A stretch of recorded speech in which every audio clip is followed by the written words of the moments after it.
শুভেচ্ছা, আমন্ত্রণ দেশ জনপদ লাইভে। সঙ্গে আছে আমি শারমিন নাসি। সপ্তাহের প্রথম দিনে রাজধানীতে মাছ মাংসের দাম অপরিবর্তিত থাকলেও সবজির দাম কিছুটা বাড়তি। আরো জানাতে হাতিরপুল বাজার থেকে যুক্ত হচ্ছেন সহকর্মী কায়েস রাহাত। রাহাত, নিত্যপণ্যের সরবরাহ ও দরদাম কেমন দেখছেন?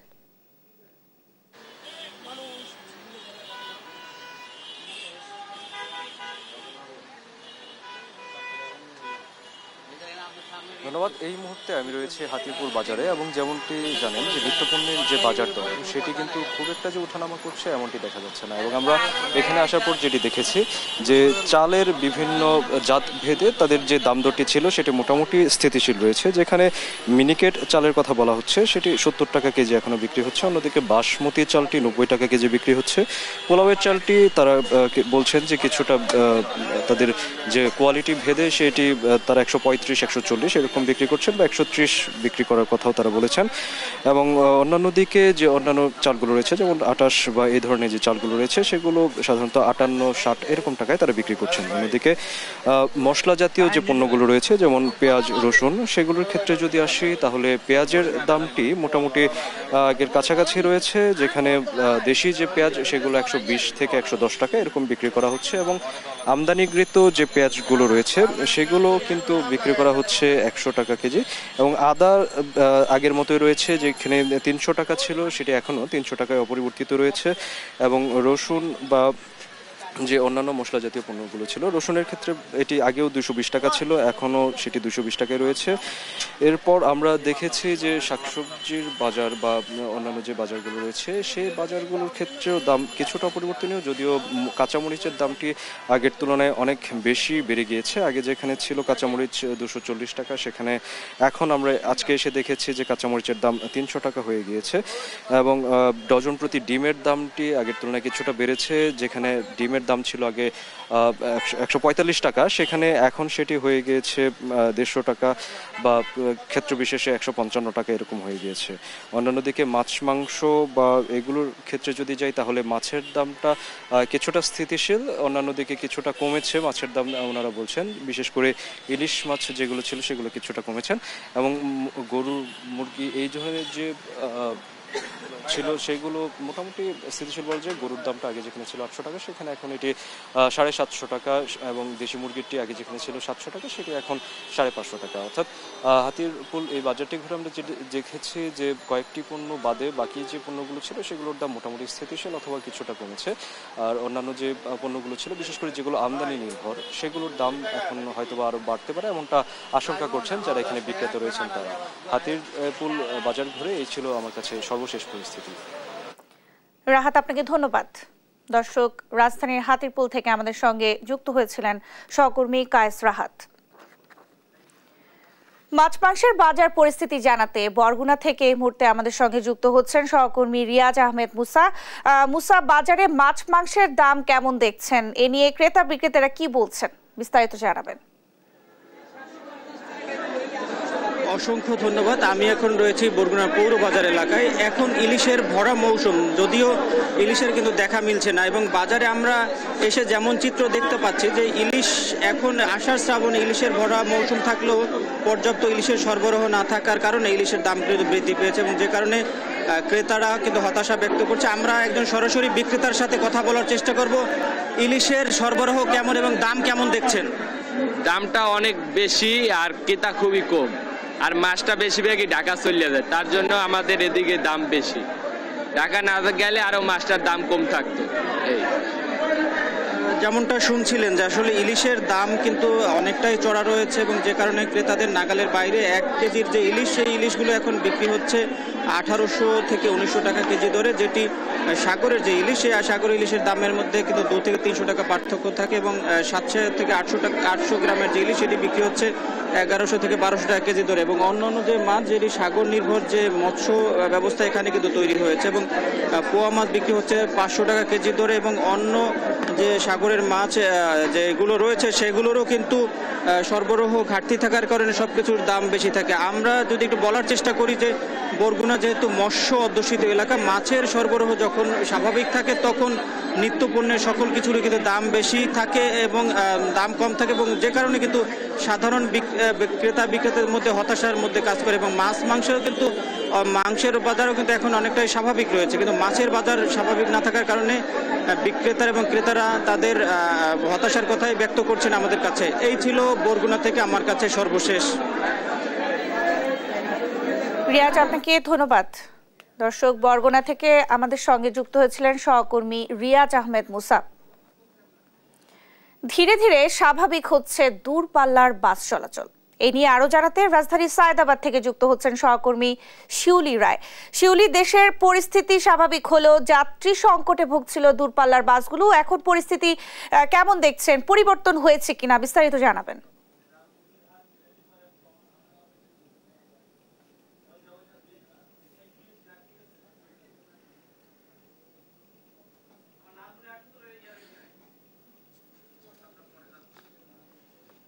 দর্শক, দুঃখিত, আমরা সংযুক্তি দিতে পারছি না। আমরা চলে যাচ্ছি পরবর্তী সংবাদে। ২৭ দিন বন্ধ থাকার পর 15ই আগস্ট সারা দেশে আন্তনগর ট্রেন চলাচল শুরু হয়েছে। এ নিয়ে আরো জানাতে লালমনিরহাট থেকে যুক্ত হচ্ছেন সহকর্মী জামাল বাদশা। জামাল, গত দুদিন থেকে স্বাভাবিকভাবে ট্রেন চলাচল করছে কিনা বা যাত্রীর সংখ্যা বাড়ছে কিনা আমাদেরকে বিস্তারিত জানাবেন।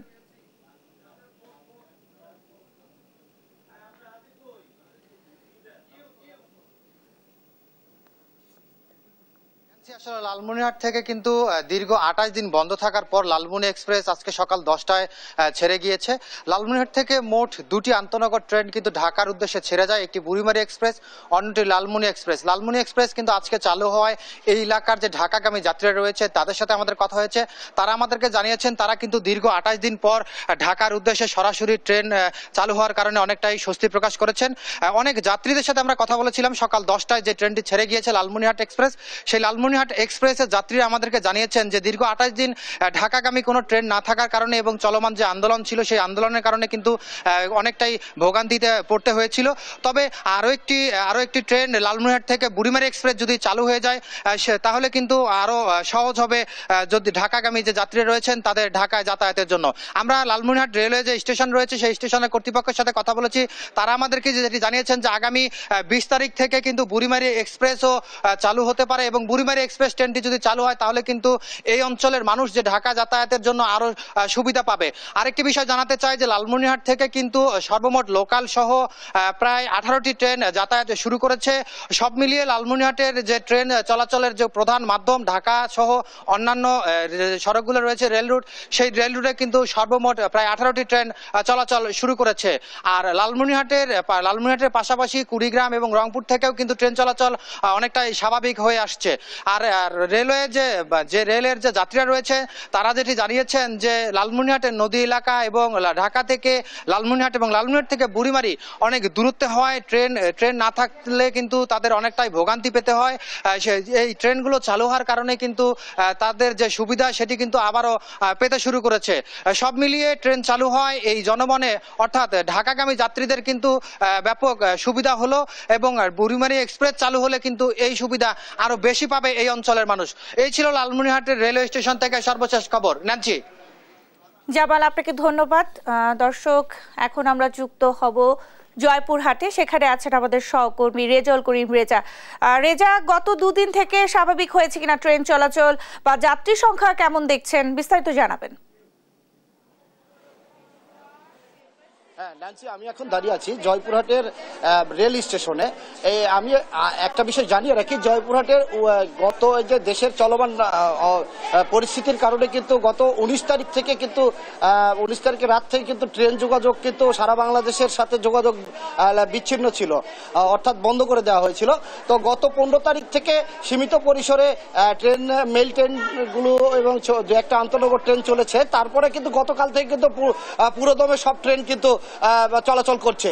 এখানে কিন্তু ট্রেন চলাচলের পরই কিন্তু যাত্রীরা কিন্তু প্রচুর কিন্তু যাওয়া আসা করছে এবং তাদের গন্তব্যে যাচ্ছে এবং একটু আগেই কিন্তু 2টা ট্রেন এখানে কিন্তু গেল এবং এখানে যে যাত্রীরা যেটি জানিয়েছেন যে এখানে টিকিটের যে সমস্যা, যে আসন সংখ্যা সীমিত এবং 2 নম্বর প্ল্যাটফর্মে কিন্তু 2 নম্বর প্ল্যাটফর্মে এখানে কিন্তু ছাউনি নাই। এই ছাউনি না থাকার কারণে কিন্তু বৃষ্টির সময়, বর্ষার সময় রোদের এবং প্রতিবন্ধী এবং অসুস্থ যে রোগীরা আছে, যারা বিভিন্ন মেডিকেলে যায় বা চিকিৎসা নেওয়ার জন্য যায়, তারা কিন্তু চরমভাবে সমস্যায় পড়েন। আমি একজন এখানকার যাত্রীর সাথে কথা বলে জানতে চাই যে আপনারা তো যাত্রী, তো কি সুবিধা অসুবিধা দেখছেন একটু জানাবেন। সুবিধা বলতে অনেকদিন পর যেহেতু রেল যোগাযোগ শুরু হয়েছে, এটা আমাদের জন্য অনেক আনন্দের বিষয়। কারণ রেল যোগাযোগ বন্ধ থাকায় দেশের অনেক জায়গা থেকে অনেক মানুষ ঠিকভাবে যাতায়াত করতে পারছিল না, যাতায়াতের অনেক হয়রানি হয়েছিল।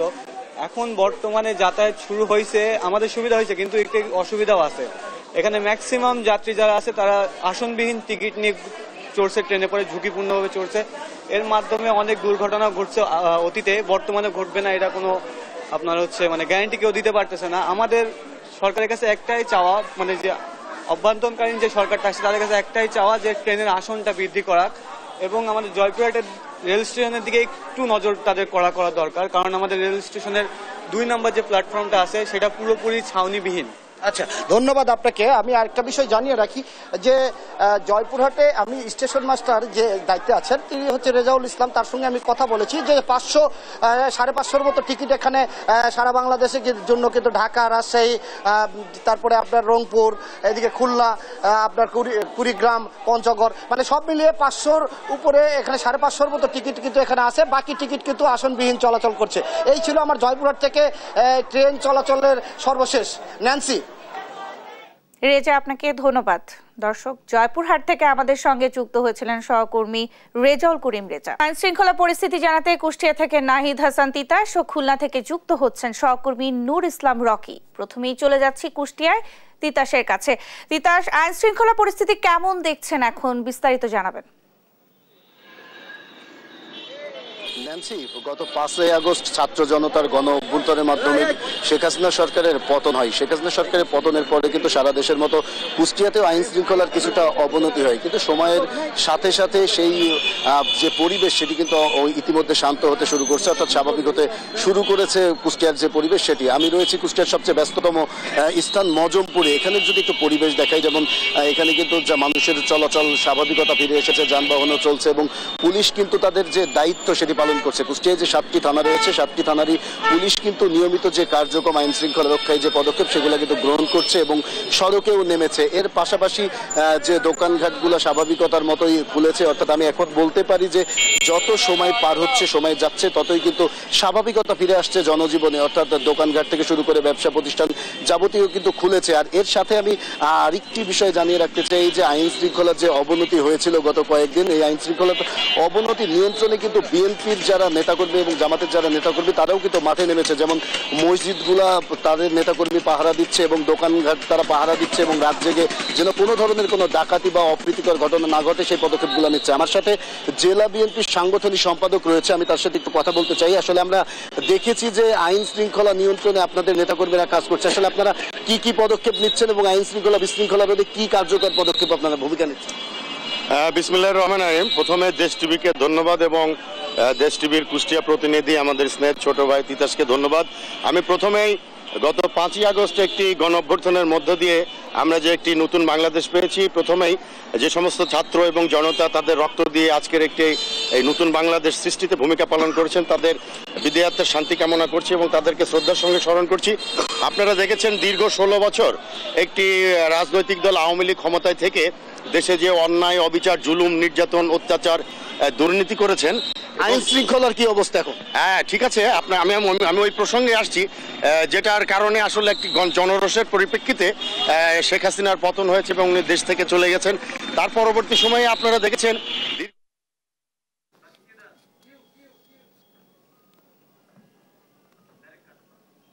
খুলনায় কিন্তু আইন শৃঙ্খলা পরিস্থিতি বেশ স্বাভাবিক হয়ে উঠেছে। আমরা শহরগুলোতে দেখতে পাচ্ছি যে বিজেপির টহল চলছে, পাশাপাশি কিন্তু আইন শৃঙ্খলা পরিস্থিতি বেশ ভালো। আপনারা এই মুহূর্তে দেখতে পাচ্ছেন যে নগরীর ঠিক শিববাড়ির মোড়ে কিন্তু বিজিবি টহল দিচ্ছে। পাশাপাশি আমরা খুলনা সিটি কর্পোরেশনের যেই থানাগুলো দেখতে পেয়েছি, এখানে কিন্তু পুলিশ দায়িত্ব পালন করছে এবং থানার যে নিয়মিত কার্যক্রম সেগুলো পরিচালনা করছে অভিযোগ মামলা সহ। এবং থানাগুলোতে কিন্তু সেনাবাহিনী এবং নৌবাহিনীর সদস্যরাও আমরা দেখতে পেয়েছি এবং নগরীর প্রত্যেকটি পয়েন্টে কিন্তু ট্রাফিক পুলিশ আসলে তাদের দায়িত্ব পালন করছে। পাশাপাশি কিন্তু কয়েকটি মোড়ে আমরা সাধারণ শিক্ষার্থীরাও দেখতে পেয়েছি যে তারাও কিন্তু ট্রাফিক পুলিশকে সহযোগিতা করছে। সব মিলিয়ে যদি বলা যায় সেটা হচ্ছে খুলনার আইন শৃঙ্খলা পরিস্থিতি কিন্তু বেশ খানিকটা স্বাভাবিক হয়ে গেছে। এবং গতকালেও কিন্তু খুলনা যে বেতার সেন্টার আছে, এই বেতার সেন্টারের যেই মালামাল 5 তারিখে লুট হয়েছিল এগুলো উদ্ধারে কিন্তু পুলিশ এবং নৌবাহিনী কাজ করেছে। আরেকটি বিষয় একটু বলে রাখি যে খুলনায় আইন শৃঙ্খলা পরিস্থিতি নিয়ন্ত্রণের জন্য নিয়মিত যে টহল, সেই টহল কিন্তু আমরা দেখতে পাচ্ছি, যার কারণে সাধারণ মানুষের ভিতর কিন্তু একটু স্বস্তি ফিরে এসেছে। তবে এই পরিবেশটা আস্তে আস্তে আরো ভালো হবে এমনটাই প্রত্যাশা খুলনার সাধারণ মানুষের। আর শিক্ষার্থীদের বিষয়ে সাধারণ মানুষ যেটা বলছে, যেহেতু পুলিশ এখন রাস্তায় নেমে গিয়েছে, সেক্ষেত্রে সাধারণ শিক্ষার্থীরা যদি এখন তারা ঘরে ফিরে যায়, লেখাপড়ায় ফিরে যায়, তাহলে হয়তো বা আইন শৃঙ্খলা পরিস্থিতি আস্তে আস্তে ভালোর দিকে চলে যাবে এবং সাধারণ শিক্ষার্থীরা আসলে পড়াশোনায় ফিরে আসুক এমনটাই চাচ্ছেন অনেক অভিভাবকরা। আমরা কথা বলেছি খুলনা মেট্রোপলিটন পুলিশ কমিশনার কার্যালয়, সেখান থেকে আমাদেরকে যেটি জানানো হয়েছে সেটা হচ্ছে যে প্রত্যেকটি থানায় নিয়মিত যে কার্যক্রমগুলা, অভিযোগ মামলা, জিডি এগুলা হচ্ছে এবং পাশাপাশি গত 8 আগস্ট থেকে থানা পুলিশ কাজ শুরু করলেও 9 আগস্ট থেকে কিন্তু তারা মাঠে নেমে গিয়েছে। আরেকটি বিষয় একটু বলে রাখতে চাই যে 13ই আগস্ট কিন্তু পুলিশের পাশাপাশি শিক্ষার্থীরাও খুলনায় মাঠে ছিল এবং সর্বশেষ যে পরিস্থিতি, যে খুলনার আইন শৃঙ্খলা আস্তে আস্তে আগের থেকে কিন্তু স্বাভাবিক হচ্ছে এবং এইটা আরো স্বাভাবিক হবে বলে সাধারণ মানুষ প্রত্যাশা করছে। খুলনা থেকে এটা ছিল আইন শৃঙ্খলা পরিস্থিতি নিয়ে আমার কাছে সর্বশেষ খবর। রকি, আপনাকে ধন্যবাদ। সেই সঙ্গে তিতাস, আপনাকেও ধন্যবাদ জানাচ্ছি। অমাবস্যার প্রভাব আর উজানের ঢলে ভোলার নদ নদীর পানি বৃদ্ধি পাওয়ায় প্লাবিত হয়েছে নিম্নাঞ্চল। তবে এই অবস্থা আরো কিছুদিন থাকলে মেঘনার পানি বিপদসীমা অতিক্রম করে বন্যার আশঙ্কা করছে পানি উন্নয়ন বোর্ড। এ নিয়ে আরো জানাতে সরাসরি যুক্ত হচ্ছেন সহকর্মী ছোটন সাহা। ছোটন, পরিস্থিতি নিয়ন্ত্রণ রাখতে বন্যা সতর্কীকরণ কেন্দ্র কোনো পদক্ষেপ নিয়েছে কিনা, আপনার কাছে কি তথ্য আছে বিস্তারিত জানাবেন। ন্যান্সি, যেমনটি বলছিলেন যে গত কয়েকদিন ধরেই কিন্তু যে বঙ্গোপসাগরে সৃষ্ট যে লঘুচাপ, তার প্রভাবে কিন্তু নদ নদীর পানি বৃদ্ধি পেয়েছে, তার সাথে আবার যে উজানের যে পানির চাপ রয়েছে সেটিও রয়েছে। এ কারণে কিন্তু বলা যায় যে অনেকটাই পানি বৃদ্ধি পেয়েছে এবং বলা যায় যে গতকালকে থেকে পানি ওঠা শুরু করেছে উপকূলের নিম্নাঞ্চলে এবং বেশ কিছু এলাকা প্লাবিত হয়েছে। তবে এখন পর্যন্ত যে অবস্থা, আজকেও কিন্তু পানি উঠবে, যদিও পানি উন্নয়ন বোর্ড থেকে বলা হয়েছে আজকে কিন্তু মেঘনার পানি বিপদসীমার নিচে রয়েছে। তবে এটি বিপদসীমা অতিক্রম করলে সেক্ষেত্রে কিন্তু বলা যায় যে উপকূলের যে নিচু এলাকা রয়েছে সেগুলো কিন্তু প্লাবিত হবে। অন্তত বাঁধের বাইরে 30টি গ্রাম রয়েছে। আমরা একটু এলাকার বাসিন্দার সাথে কথা বলতে চাই, একটু তাকে লাইভে যুক্ত করব। আপনাদের এই এলাকায় পানি প্রবেশ করেছে কিনা, আপনাদের কি অবস্থা? গত 2 দিনে আমাদের বোলায় রাজাপুরে পানি প্রবেশ করেছে এবং জোয়ারের সময় বেরির বাড়ি ফিরে রাজাপুরে 60টি গ্রাম আছে পানি প্লাবিত হয়ে যায়। মানুষের গরু ছাগলের সমস্যা হয় এবং বেরির বাড়ি ফিরে যে কটা রোড আছে সবটি রোড পানি লঘুচাপের কারণে পানি প্লাবিত হয়ে সব ভেঙে চুরে গেছে। এখন আমাদের বেরিবাঁধের দরকার। রাজাপুরে যদি বেরিবাঁধ হয় তাহলে আমাদের পানির থেকে আমরা একটু রাজাপুরের মানুষ স্বস্তি ফিরে আসবে। ধন্যবাদ ন্যান্সি। যেমনটি শুনছিলেন যে আসলে এলাকাবাসী কিন্তু এই পরিপ্রেক্ষিতে দাবি তুলেছে যাতে তাদের জন্য বিকল্প বেড়িবাঁধ নির্মাণ করা হয়। একই সাথে আমরা কথা বলেছি আবহাওয়া অধিদপ্তর থেকে বলা হয়েছে গত 2 দিনে কিন্তু ভোলার উপকূলে প্রায় 70 মিলিমিটার বৃষ্টিপাত হয়েছে এবং পানি উন্নয়ন বোর্ড বলছিল যে তাদের যে উপকূলীয় যে সমস্ত এলাকায় পানি ঢোকে সে সমস্ত এলাকাগুলোতে তারা বিকল্প বেড়িবাঁধের জন্য একটি প্রকল্প রয়েছে, সেটি বাস্তবায়ন করবেন এমনটি কিন্তু তারা বলছেন। তবে বন্যা সতর্কীকরণ কেন্দ্র থেকে আমরা আসলে যোগাযোগ করেছি তাদের পক্ষ থেকে, যেমনটি বলা হয়েছে যে আসলে যে সমস্ত নৌযানগুলো রয়েছে সেগুলোকে, বিশেষ করে মাছ ধরার ট্রলার, সেগুলোকে নিরাপদে আশ্রয়ে আনার জন্য কিন্তু বলা হয়েছে। তো এ ছিল আমার কাছে যে ভোলায় যে নদ নদীর পানি বৃদ্ধি পেয়েছে তা নিয়ে সর্বশেষ তথ্য। ফিরে যাচ্ছি স্টুডিওতে ন্যান্সির কাছে। ন্যান্সি। ছোটন, আপনাকে ধন্যবাদ। দর্শক, ভোলা থেকে আমাদের সঙ্গে যুক্ত হয়েছিলেন সহকর্মী ছোটন সাহা। রাজবাড়ী জেলার 5 উপজেলার কৃষক পাট কাটা থেকে শুরু করে শুকানোর কাজে ব্যস্ত সময় পার করছেন। এ নিয়ে আরো জানাতে সরাসরি যুক্ত হচ্ছেন সহকর্মী শফিকুল ইসলাম শামীম। শামীম, কবে নাগাদ পাট বাজারজাতকরণ হবে, এই বিষয়ে আমাদেরকে বিস্তারিত জানাবেন। ধন্যবাদ নেন্সি, আপনি জীবনে জানাচ্ছিলেন পাটের মূল্য পেয়ে অনেকটাই খুশি। তবে আমি কৃষি কর্মকর্তা এবং কৃষকদের সাথে কথা বলছি, তারা জানিয়েছেন যে পাটের উৎপাদন কিন্তু এবার ভালো হয় না। যে 1 বিঘা জমিতে 12 থেকে 14 মন পাট উৎপাদন হলেও সেখানে কিন্তু এবার পাট হয়েছে 7 থেকে 8 মন। যে কারণে কিন্তু কৃষকের দাম পেলেও কিন্তু তারা ভালো ফলন না উঠাতে কারণে কিন্তু তারা খুশি হতে পারছে না। তবে সব মিলে বলা যায় রাজবাড়ী জেলায় পাটের যে উৎপাদনটা একটু কম হলে পরে দামটা পেয়ে কিন্তু কৃষক খুশি হয়েছে। আমি রাজবাড়ী জেলার কৃষি কর্মকর্তার সাথে কথা বলেছি, তারা জানিয়েছেন যে রাজবাড়ীতে এবার 46,000 মেট্রিক টন 46,000 হেক্টর জমিতে পাট চাষ হয়েছে। তবে পাটটা হলে পরে পাটের উৎপাদনটা অনেকটাই কম, তবে দাম পেয়ে কৃষক কিন্তু খুশি হয়েছে বলে তারা জানিয়েছেন। তো এই যে দাম পেয়ে খুশি হয়েছে, কিন্তু উৎপাদনটা কম হয়েছে বলে তারাও কিন্তু সেটি বলেছে। সব মিলে বলা যায় যে পাটের যে উৎপাদনটা হয়েছে সেই উৎপাদন নিয়ে কিন্তু কৃষক খুশি না হয়ে, কারণ তারা বলেছেন যে উৎপাদন যখন হয় পাটের, তখন কিন্তু যে জিনিসটা দেখা গেছে যে বৃষ্টি না হওয়ার কারণে পাটের ফলনটা ভালো হয়নি। যে পাটটি রয়েছে সে পাটটি কিন্তু অনেকটা ছোট ছিল, যে কারণে উৎপাদনটা কমে এসেছে বলে ব্যবসায়ী বা এবার পাটের দাম ভালো থাকলেও উৎপাদন কম আসায় কৃষকদের লোকসান গুনতে হবে। আবার যার পাটটা ভালো হয়েছে সে লাভবান হবে। এই এখন যে পরিমাণ দামটা রয়েছে কৃষক এই দামটা পেয়ে কিন্তু খুশি রয়েছে। তো এই ছিল রাজবাড়ী জেলার পাট বাজারের সর্বশেষ সংবাদ। আমি এখন চলে যাচ্ছি স্টুডিওতে। ন্যান্সি। শামীম, আপনাকে ধন্যবাদ।